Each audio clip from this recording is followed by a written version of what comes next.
Okay, well, welcome to History 109, World History since 1500. This is Week 1, Part 1, and my name is Dr. Paul Tenkati. A note on photo sources in this PowerPoint. All photo sources used in this PowerPoint are copyright-free Google.com images and or clip art unless otherwise marked. A disclaimer. Online classes, because of their very nature, are demanding. They require a great deal of self-discipline and self-motivation. Now, in addition to that fact, this is an accelerated 8-week course. So we will be accomplishing in 8 weeks the same thing that we would normally cover in a 16-week course. So literally, we are moving twice as fast. So please keep that in mind. And if you're not a, say, very self-motivated, self-disciplined person, then probably an accelerated 8-week course is not necessarily for you. So please consider that fact before you get too involved in the course and before it would be too late for you to still get some of your money back from the course. So make certain you look at the syllabus, make certain you look at all of the things required for this course within 8 weeks, and be assured that you can accomplish those.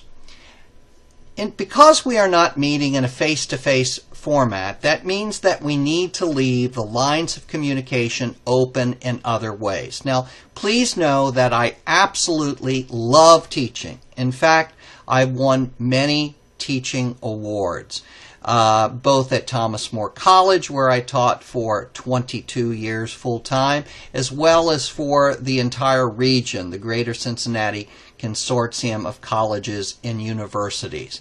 So I love teaching, and I am here to help you if you have any questions or concerns. Always feel free to email me at tenkotep@nku.edu. I do check my email messages every day. In fact, I check them probably almost every hour on the hour. And feel free to call my cell phone at 859-240-2143. I always will probably get back to you literally within hours. Please know that I do not use text messaging as it is not part of my cell phone contract. Now, it's very important to remember to go to the Blackboard site and to download the syllabus and to read the syllabus thoroughly. And you'll notice there on the syllabus a grade distribution. You're going to see that our assignments include an icebreaker, which is described on the Blackboard site as well as on the syllabus itself. And in the icebreaker, you simply introduce yourself. And then there are 4 critiques of 100 points each. We'll be describing those in detail in this PowerPoint lecture. 4 tests, which are objective at 100 points each, for a total of 820. But I say, see the table below for my, I call it famous, obviously it's not famous beyond NKU, self-service extra credit. So basically, 100% is 800 points, but there are 20 points of built-in extra credit. So if for some reason, now you need to understand that the Blackboard site where you check your grades does not comprehend and cannot be made to comprehend these 20 points of built-in extra credit. Hence, if you're going along through the 8-week session and you say, you know, this doesn't seem to add up. I have, say, for instance, 730 points. And the website is saying, the Blackboard site is saying that I don't have an A-, that I have a B+. Well, probably what's happening here is the Blackboard site gradebook does not understand that there's 20 points of built-in extra credit. So if you ever have any questions about your grade, please feel free to contact me in person or to look at the number of points you have and to see where you line up. So for instance, if you're halfway through the class, you should have 420 points halfway through the class approximately. And you could just say, well, if I continue to do as well as I'm doing now, I should have double that amount of points, and you can check yourself against this distribution here. Or, as I said, please get in contact with me. I am always happy to answer any questions that you might have. The student learning objectives are listed in the syllabus. What we're going to do in this course is learn about the major people, places, and events of world history since 1500. We're going to learn to think critically about readings assigned for this class, how to find scholarly resources, and how to write well-researched critiqued essays. So let's go right to the critiques themselves. In our critique essays, we're going to try to navigate the two-way street of history. In other words, we will use and sharpen our critical thinking skills. I discuss in further detail the two-way street of history in Week 1, Part 2's lecture. Critical thinking means that we're going to utilize our human reasoning skills to arrive at well-researched analytical conclusions. Good critiques have three components in this class. One is an introduction, which is a complete paragraph with a clear thesis that also answers the who, what, where, and when questions. Then, after that paragraph, you'll probably have several other paragraphs which compose the body of the critique. These are multiple paragraphs containing detailed information supporting your thesis, including plenty of specific examples. Each paragraph must have a clear and concise topic sentence. Then, at the end of your critique, you'll have a concluding paragraph, at least one full paragraph that restates your thesis and points to the significance of your work. Now, first, let us look at what a critique is not. And then after we discuss what it is not, we'll tell you what it is. It is not the same as an outline. It is not simply a summary of what the readings state. If it were just an outline, just a summary, or just an alphabet soup of facts and figures, then it would not be critical thinking. It would just be a summary.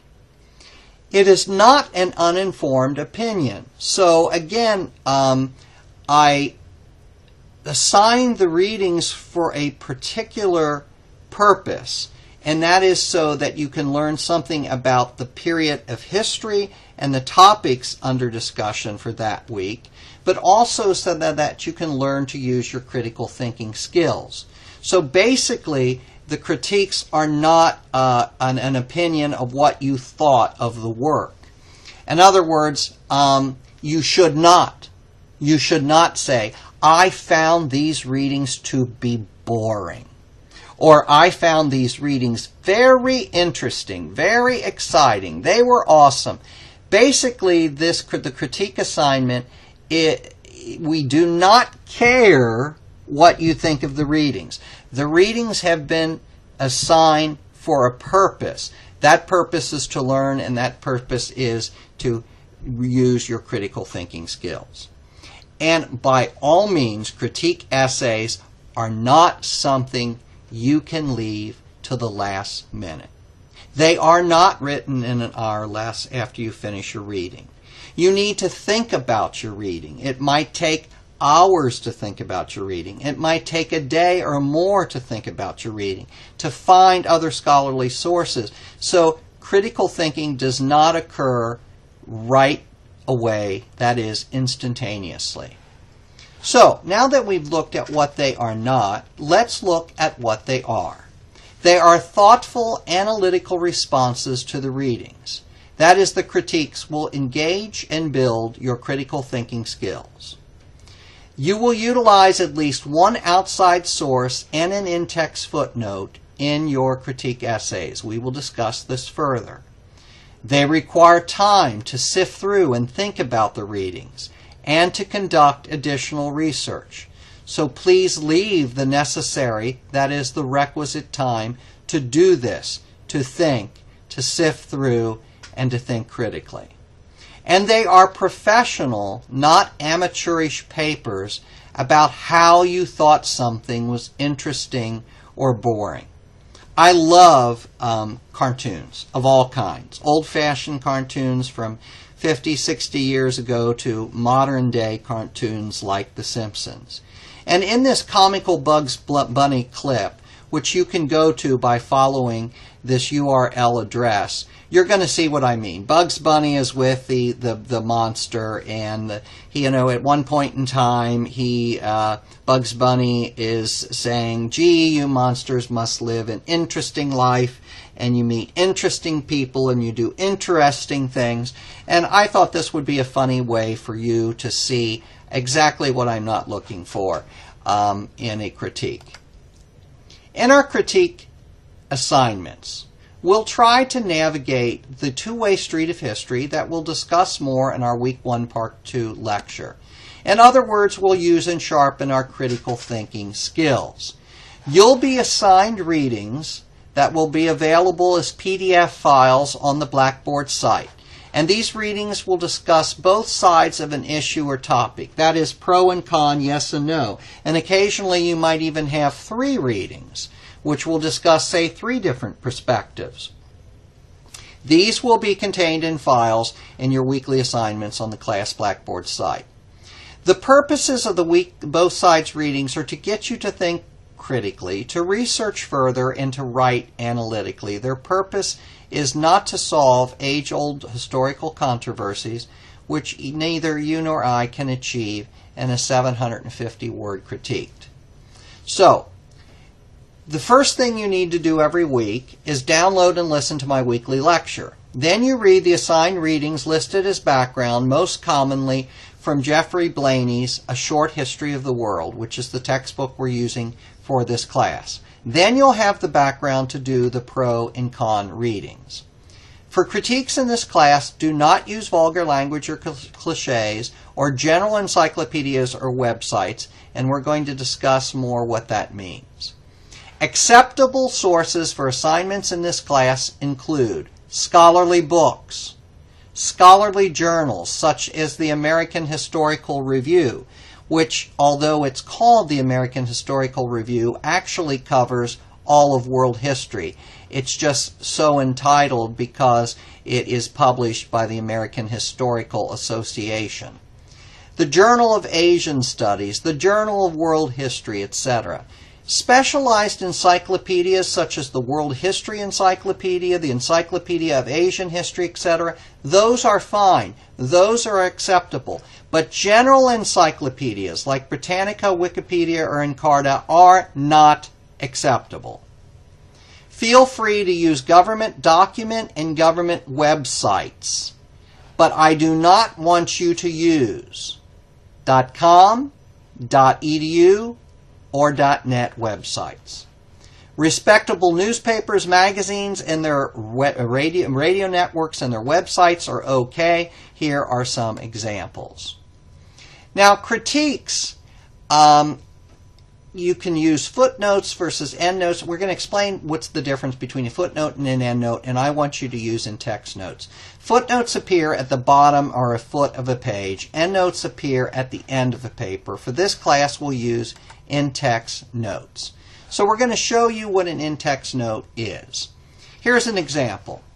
This is a paragraph in a textbook that is actually discussing the population of Asia in the 150-year period, 1750 to 1900. What I've done here is I've reworded and kind of summarized the statistics contained within this paragraph. This is something that would require an in-text note because basically, unless you're like Sheldon in the Big Bang Theory and have an eidetic memory, you don't walk down the street and just know as common knowledge that between 1750 and 1900, China experienced an increase in population from 143 million to 400 million. So people will say, where did you get that information? And when you start to ask those kinds of questions, that's your key, that there needs to be a in-text note. In this case, what I'm using is the last name of the author, the year of publication of the work, a comma, and a page number where it's found, and a period at the end of the sentence. Later on, you're going to be using a bibliography also for your critique. So I'll be able to know what McKay's first name was, what the title of the work was, etc., and all those other things. So in addition, each critique must have a bibliography at the end of the paper. You must use Chicago, which is also called Turabian style. A free program is available to assist you with correctly formatting your bibliographic references. See www.citationmachine.net. And we're going to go there for a minute so that we can see how this works. This is a really cool thing, and what we're going to hit here is the Turabian style, because you can use either Chicago or Turabian. Basically, they're the same kind of thing. Now, what we're going to do is put in a book. And the really neat thing about this is that this is also tied to something called WorldCat, which we'll be talking about here in a moment. WorldCat is a cataloging system used for libraries worldwide, hence the name WorldCat for World Catalog. So let's put in the name of your cherished world history professor, Tenkate, and just go ahead and search books and see if it finds any of his books. Wow, it found a bunch of his books. So let's select one of them. Let's select the Encyclopedia of Northern Kentucky. Now, if you note what this has done, it has taken my name, Paul A. Tenkate. It has put the Encyclopedia of Northern Kentucky in a book title. It's put the city that it's been published in, the publisher, the year, and that's all we have to do is go make citation. And wow, it makes a citation down here for you. It automatically takes my name, my first name, the Encyclopedia of Northern Kentucky, Lexington, University Press of Kentucky. Wow, that's impressive. It is even italicized properly, the Encyclopedia of Northern Kentucky, because all titles of books are italicized. That's all you have to do is hit copy or paste citation, and you can paste it right into your critique. Now note, if you can't find something in WorldCat, and if you've got a journal article, you can go ahead, hit journal article, and you can do a manual entry mode. Okay? So, you can put in the first name, the last name of the article, of the person, the author of the article. You can put the title, the volume number, the issue number, etc. And after you do all of that, so you can do this manually, then you can hit Make Citation. It will make a citation for you. So this is just a really easy way to make proper citations. So now let's go back to our PowerPoint. So in addition to having at least one or two in-text notes in your critiques every week, you need to have a bibliography. And this shows you how to make a bibliography. Now note, these are the 7 steps to a great critique essay. This is exactly the rubric that I will use in grading your critiques. So let's go over this rubric very quickly. Notice that 15 points are going to come from C and R. C is, I want you to compare and contrast the both sides readings. Then I want you to relate it to the time period using the Blaney book and or my lectures. Okay? This is to make certain that you've read the assigned readings for the week. These are for the assigned readings. 30 points, 15 points each, are investigating other sources. Every week, remember, you need to find at least one scholarly outside source. That is, a source that's scholarly and was not assigned and provided by me. This is one that you find yourself. And it cannot be Wikipedia and Carta Britannica, not websites. Just go back to that one slide where we explain everything about what you can and cannot use. And you must provide every week at least one footnote, we mean an in-text note, and a bibliography, and you must cite those correctly. So if you do not have, a bibliography, you would automatically lose 15 points. Or if you have not looked for an outside source, you would lose 15 points. 15 points are saying essentially you're using these assigned readings and these readings that you find on your own, and you're looking at them impartially. That is, objectively. You're not inserting your opinion. Some classes, they want your opinion. In this class, we don't want your opinion. We want you to be impartial. We want you to be objective, because that's what historians strive to do. Now, as you read over something, you may be formulating questions and saying, I wonder why one of these authors in my assigned reading, or maybe one of the ones I found, doesn't seem to cover this particular issue, or maybe he or she does not cover it in enough detail. And you might end up finding that sometimes you're looking at things that literally have been left out or glossed over by the authors, and you might bring those points up. And then 40 points is just kind of the mechanics of things. The essay needs to be at least 750 words, submitted as a Word or Word-compatible file.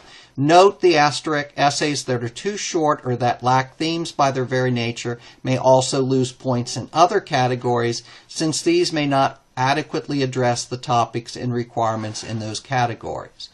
The essay has to have a theme or themes that evidences critical thinking skills. It is not merely a summary of the readings.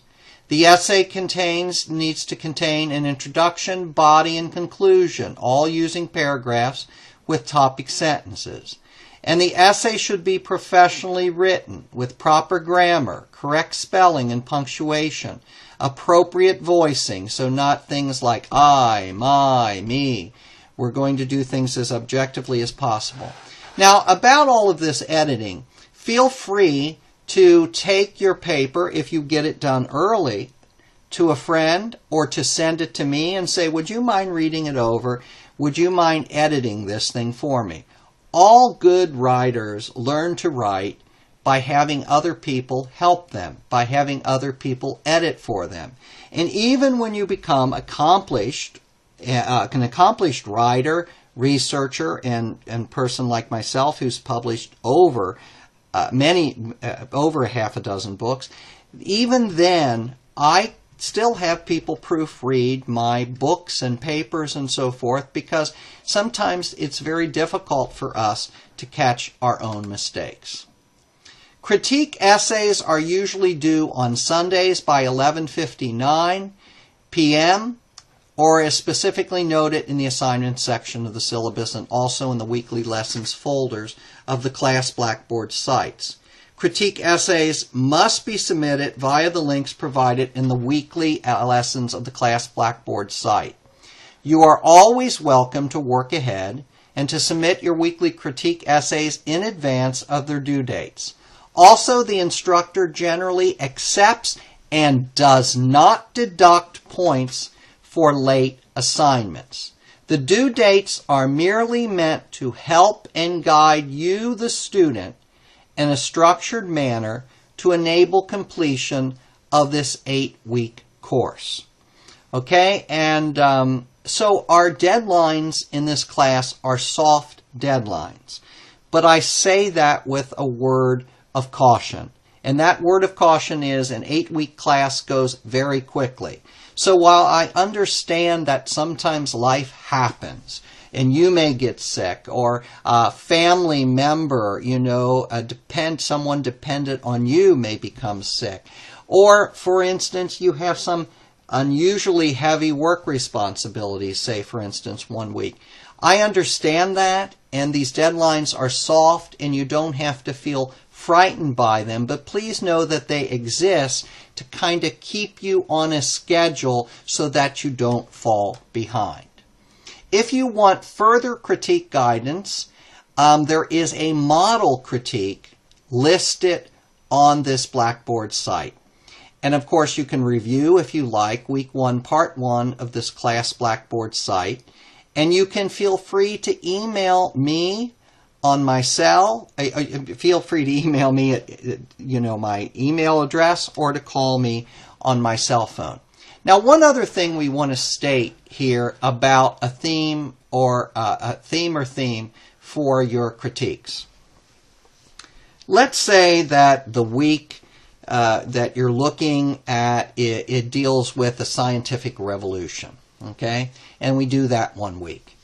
And, you've read all your material in your Blaney textbook, and you've read the material in the both sides, readings, and you say, well, what am I supposed to write my paper about? My answer to you is, there's no one particular topic that you have to cover.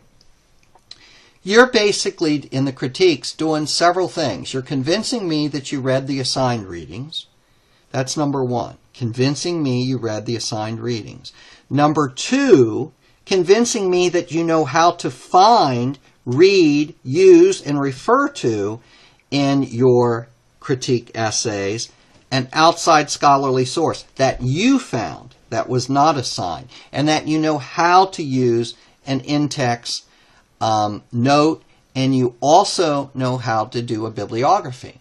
And the third thing is that you know how to write an essay with a theme.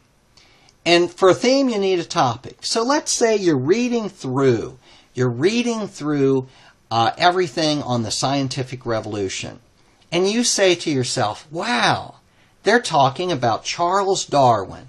I always wanted to know more about Charles Darwin. So I think I'm going to write my essay on Charles Darwin, and I'm going to refer to my assigned readings, and then I'm going to hurry up and I'm going to find a source on Charles Darwin, and I'm going to read it. That would be perfect. But you could say, I'm not interested in maybe Charles Darwin. Maybe I'm interested more in Lamarck. Or maybe I'm interested more in one of the chemists of the times.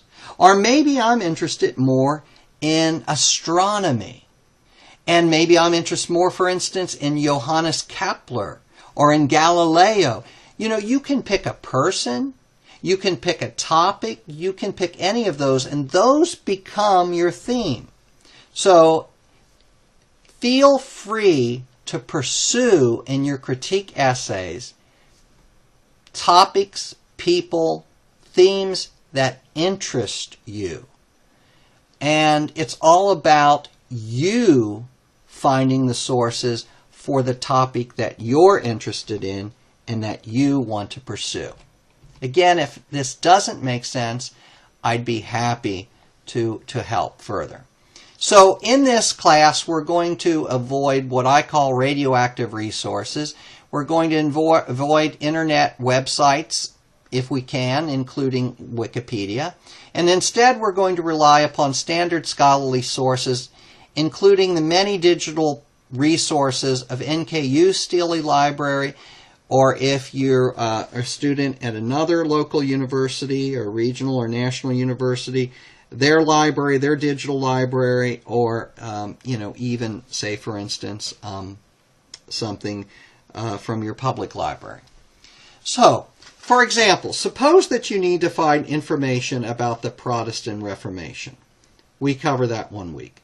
Your background readings will provide plenty of examples of search terms for you. Please pick a topic that you find interesting, or something, someone that you want to learn more about. Remember that your essay needs a topic and it needs a theme or themes. So once you've done that and you have your topic, and you may not have your theme yet. I mean, maybe your topic is Martin Luther and you don't know what you want to say exactly about Martin Luther, and so you want to read something first.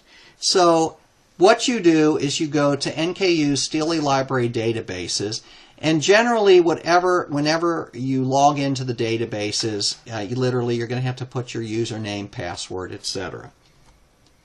And in the upper right-hand corner, this keeps changing as they change the website over, but you're always going to find something on the website at nku.edu that has Library Steely. So, go ahead to that and click it. Sometimes it's on a drop-down, sometimes it's on the main page. It just all depends. They keep changing things. Well, then once you get to Steely Library, they have really cool other links, usually on the left-hand side, and one of those is like research help. There are other ones, databases, journals, etc. And they have these really cool research guides, so you might want to try one of those. And in fact, they have some stuff for world history, and they divide it into categories. They have ebooks available. Now you might say, gee, Dr. Tenkate, I don't have time to read an entire book. Well, nobody's asking you to read an entire book, but you might want to read a chapter of that book, which might be, say, as long as an article in a journal. So don't necessarily think of the assignments as boxing you in. If you want to look at an ebook, look at an ebook. If you want to go to a journal, go to a journal. Books and media, humanities ebooks, there's more listed under there, so there are a lot of ebook possibilities. And there's always a half a dozen ways to find what you need. For instance, when you have that home page, you could go to journals, A to Z. You could go to databases. And if you go to journals, one thing that you'll find particularly helpful for some of the humanities, such as history, is what is called JSTOR. And JSTOR stands for Journal Storage. And so what I've done is I've put in JSTOR there, and it's called up for me JSTOR. Now let's try a JSTOR search, say for instance, for the very well-known family of monarchs who for years directed the Holy Roman Empire in Europe. They were the Habsburg empires. So we could take this thing for a test drive. We could put in a number of different topics like Habsburg Dynasty. I could click certain years that I want. Like if I want something more recent, I can put that in. I can put what kinds of things I want, like a research article. I can click that I want history articles, and then once I hit search, and whoa, this particular search found 2,216 items. Now in this case, you don't want book reviews, but you want articles. So notice that when you click on an item here, a short abstract appears on the right-hand side. And if you click PDF, the article will download for you. And that's really cool because then you don't have to step foot outside of your house, the comfort of your own office or house or wherever you're doing this research from. It'll download a PDF file for you and you'll have everything you need. Now, very often when you download something from a PDF article through JSTOR and other places, you'll find that the first page of the download oftentimes has your information that you'll need for your bibliographic citation. So how cool is that? You can actually cut and paste this. You can put, you can print it off. You can put these bits and pieces of information in the citation maker, and boom, you've got your bibliographic citation for me. Under the Databases tab, there's a treasure trove of digital full-text articles accessible through JSTOR, which we referred to, Academic Search Premier, which is another one of these great links for history, and Project Muse, to name but a few. So experiment with these yourselves in finding articles for your critique essays. So for instance, there is JSTOR. So let's say you say, I'd really like to get a book, and I'd like to see if my local public library, an old-fashioned, hardback book, one that you can read and is not an e-book, right? But you might want to find out, hey, what library nearby has this book, and does NKU have this book? Well, that is where you might want to use, and we've already referred to it in this lecture, WorldCat. And WorldCat stands for World Catalog. It's the catalog of books, millions and millions of books worldwide that major libraries use. Now, WorldCat is amazing. If you find a book somewhere else in the U.S., even in the world, you can complete the electronic form for NKU's Source Finder, which is the name of our interlibrary loan service here at NKU, and they'll try to get the book sent to you. It could take a few weeks. So, since this is only an 8-week course, I'm telling you this in case you take longer 16-week courses, and sometimes it might be an upper-level course. Maybe it's in your particular major, history, nursing, whatever, and you need a book. Wow. So how does WorldCat work? You put in the search mechanisms, for instance, the title, Encyclopedia of Northern Kentucky.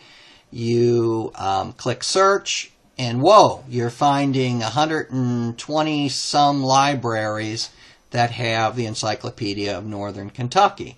And you notice that Northern Kentucky University is one of them there. Now you might say, how come they're listed in different, it just has to do with whoever was cataloging the books at that particular library. Or it might be that there are different editions of the work, like an online edition versus, a real hardback edition. And if you click Source Finder, it will take you to an electronic form. The first time that you use Source Finder, you'll need to set up an account, but it will show you how to do that. And if you prefer real books, then you can be like this little guy here, who looks a little bit like me, who is straining to bring all the books home from his local public library or university library. Now, originality. Since there are literally thousands of articles and sources for you to choose from, since I don't demand that you do a certain topic, you should choose a source that you think nobody else will use. So while it may be helpful for you to be, it's nice to be helpful and collegial to your classmates, you should not share your sources with them. In this class, it is very important for originality. It is very important for you to do your own work. So, don't ask a friend who's taking the class, gee, what topic are you doing? And then say, gee, I'm not only going to do that topic, I'm going to use the same sources. Not a good idea.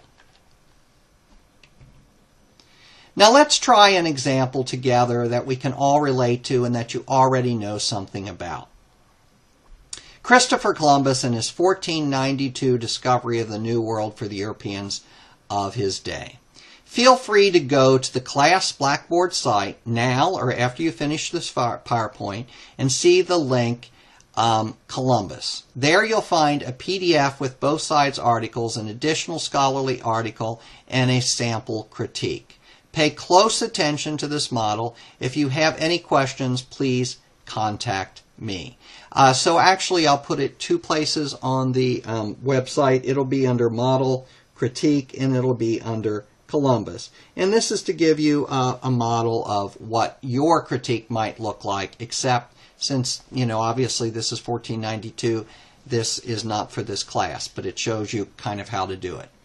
Now, a note about plagiarism. The professor will be checking every essay for plagiarism. And so what entails plagiarism? Plagiarism is quoting using wording from a book, journal article, internet, or other source verbatim. That is, word for word, without putting the quote in quotation marks and citing it in a note of some form, for instance, a footnote or an in-text note. It's paraphrasing another person's unique ideas, thesis, themes, research, again, without giving them credit in a footnote. It's using another person's tables, graphs, photographs, artwork, or illustrations without giving them credit in a source reference. It's using all or part of another student's paper or presentation, even if that student approves. It's using a paper or presentation from a free essay or presentation website or service. It's buying a paper or presentation from an essay or presentation website or service. These are things that you want to avoid. Plagiarism is a very serious offense. So I want to show you how to avoid plagiarism. Here are examples. I've taken this quote, and we've looked at this before in this PowerPoint, of how Asia's population increased. Obviously, this isn't general knowledge. People don't walk down the street and know this kind of knowledge. And by the way, the last time I referred to Sheldon as having an eidetic memory, in the Big Bang Theory, I taught for 30 years, and I have never met one single student or colleague or professor who had an eidetic memory. In fact, some scientists say that an eidetic memory is not possible. There are idiot savants who can sit down and memorize a phone book. However, some of them, then can't tie their own shoe, so to speak. So, if you're uncertain whether something needs a note or not, I'm going to help you decide with this little tutorial. So this is what it needs. Here I've used a footnote. Here, if you take this whole quotation and you use the entire quotation, because it's very long, you need to use what's called a block quotation.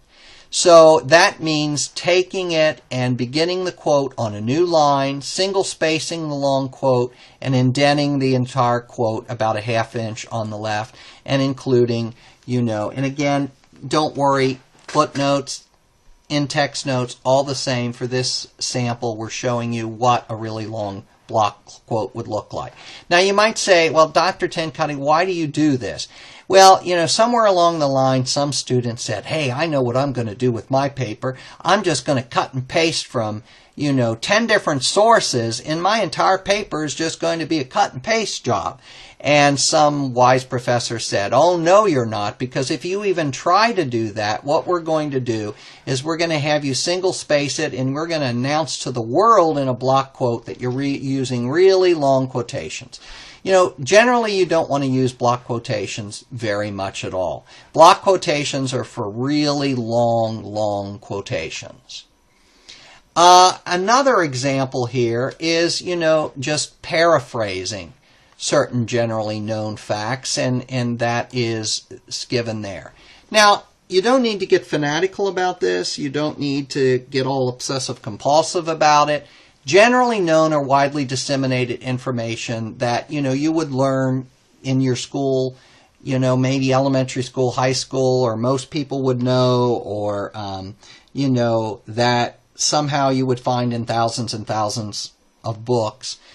You don't have to footnote. So you don't need to worry about providing citations for things like Christopher Columbus sailed to America in 1492. Mother Teresa was a great humanitarian. President Kennedy was assassinated in November 1963. The United States entered World War II officially after the Japanese bombing of Pearl Harbor, etc. Right? Those are just general knowledge things. If you use a source, if you use a graph or a piece of artwork and you didn't do it, you need to source it. And again, we'll be using in-text footnotes. Here is your example of your in-text footnotes, and here are some examples of bibliographies. Bibliographies are done in such a fashion, they're put alphabetically by the author's last name. So in this case, Doe comes before McKay. If there is no author of the article, then you begin with the next thing, which is usually the name of the article or the book. Now notice I've even shown you what happens if you have 3 authors that are all named, have the same last name. So Jane Doe would come before John Doe because J-A, see, comes before J-O in the alphabet. Now let's say you have two sources by the same person. Well, then you go to the next thing in the bibliography. Here, the name of the article, the title of the article. So Jane Doe comes before John Doe, but you've got two John Does. Well, John Doe's article called My Life as a Plagiarist Felon would come before 10 years for plagiarism because M comes before T. Now, I've already shown you the citation maker, which will make your life so much more easy. However, I also am manually showing you how to do a bibliographic citation for a book, for an article, including scholarly journal articles, popular magazine articles, etc. If you are unsure how to cite a source, either a footnote or a bibliographic citation, feel free to ask me. Now, I want you to read this section over yourself. Why grammar and spelling matter when we're looking at, things like critical thinking and critique essays. This is kind of fun. Read it over on yourself. And here are some reviews of some typical grammar errors like subject-verb agreement, prepositional phrases, some punctuation marks, descriptors and placing them in the right place so that you don't have, mistakes there. Apostrophes, that's a really big one. People are constantly making mistakes on apostrophes. Contractions. These are all things that you feel free, if you need a little bit of a review, look those over, and if you feel that you just know everything there is to know, well then just go to the end of this and proceed to see Week 1 Part 2's lecture.